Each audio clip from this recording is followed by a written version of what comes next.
Bonjour à tous, bienvenue sur Acteur Public TV. On est ici au congrès de la DCF, l'Assemblée des communautés de France à Nantes, et j'ai le plaisir d'accueillir Marc Abadi. Bonjour. Bonjour.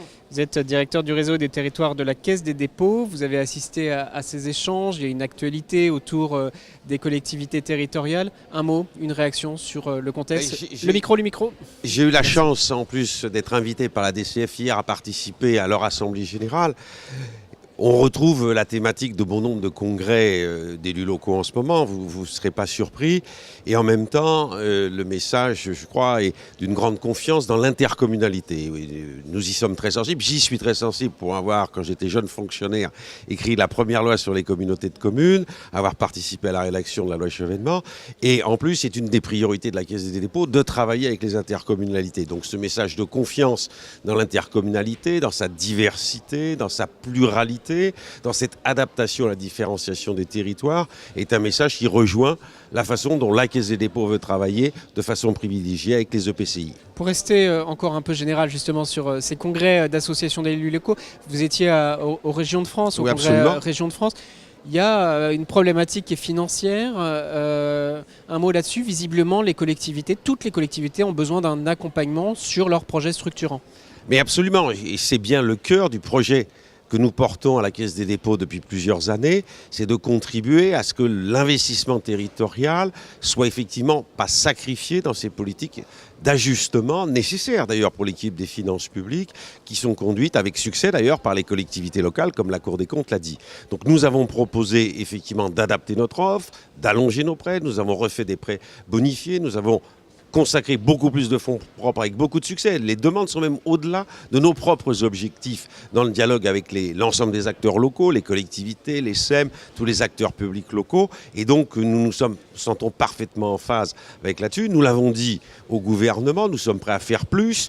Nous l'avons montré, regardez ce que propose Pisani-Ferry en direction des collectivités locales. C'est beaucoup de mesures qui sont soutenues par la Caisse des dépôts, et c'est le dialogue constant que nous avons tous avec les grandes associations d'élus, pour voir comment nous pouvons contribuer, et notamment avec la DCF, parce que je rappelle que nous avons mis au point avec la DCF un formidable outil, c'est l'Observatoire de la commande publique, et donc nous sommes bien placés pour, avec les élus locaux, essayer de trouver les bons ajustements pour maintenir l'investissement territorial porteur d'avenir au niveau où il doit être. Alors justement, cet observatoire et ces analyses que vous formulez, est-ce que ça va mieux? On sait que l'investissement public local, c'est quoi? C'est 2/3 à peu près de l'investissement public, quelque chose comme cela.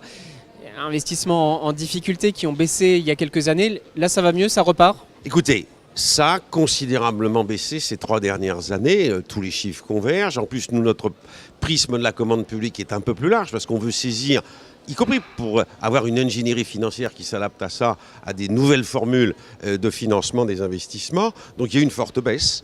Et le début de cette année montre qu'effectivement, notamment au niveau du bloc local, on retrouve sans doute un petit frémissement, mais qui est loin de rattraper effectivement le passé, qui montre bien qu'il y a une décorrélation, malgré ce qu'en disaient certains il y a quelques mois, avec le cycle électoral. On était bien malheureusement dans un phénomène structurel.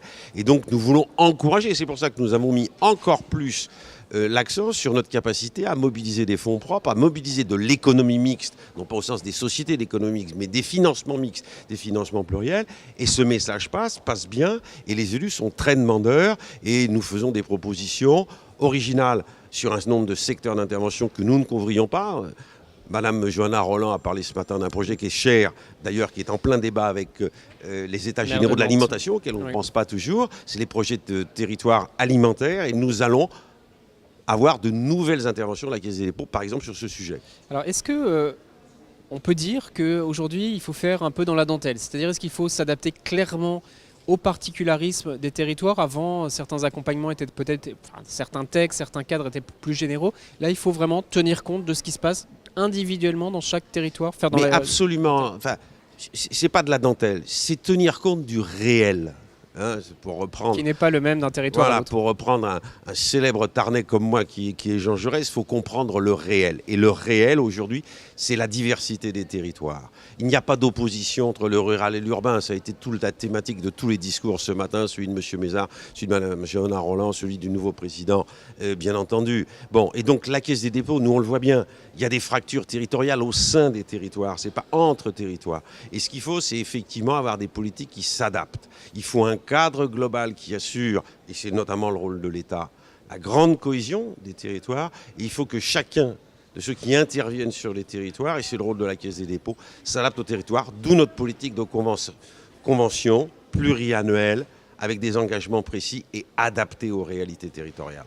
Marc Abadie, dernière question. Donc, je disais, on est au congrès de la DCF. On voit le thème derrière vous, les défis des solidarités ville-campagne. Est-ce que les territoires ruraux, les petites villes, ont davantage besoin que les autres d'un accompagnement comme celui que vous proposez ? On revient à votre question précédente. Il y a des territoires qui ont besoin effectivement de plus d'interventions coordonnées. Nous avons essayé de le montrer. Donc les territoires ruraux ? Non, pas que les territoires ruraux. D'abord, les nouvelles intercommunalités, la DCF est la mieux placée pour le dire, et elle le dit très fort. Cette nouvelle intercommunalité mélange quasiment systématiquement maintenant rural et urbain. Ces projets de territoire alimentaire sont l'illustration de ces solidarités nouvelles. Mais le numérique, et la Caisse des dépôts est l'acteur essentiel en matière publique, bien entendu, en la matière, c'est aussi une façon de faire. Mais c'est un nouvel état d'esprit auquel il faut que tout le monde s'adapte effectivement là-dessus. Cette thématique, elle est aussi les villes moyennes, le maillage, le rôle des villes moyennes, le rôle des pôles métropolitains, le rôle des métropoles là-dessus. Les contrats de réciprocité, nous avons été les premiers à Toulouse à signer à la fois avec la métropole et avec le PETR des portes de Gascogne. Donc nous voyons, nous, la réalité. Nos directions régionales, tous les jours, voient des dizaines d'élus, des dizaines de projets et donc nous font remonter effectivement cette nécessité. Il n'y a pas d'opposition entre les rats des villes et les rats des champs. C'est un débat du XXe siècle. La CDC, définitivement, Caisse des territoires. Merci beaucoup Marc Abadie. À bientôt sur Acteurs Publics.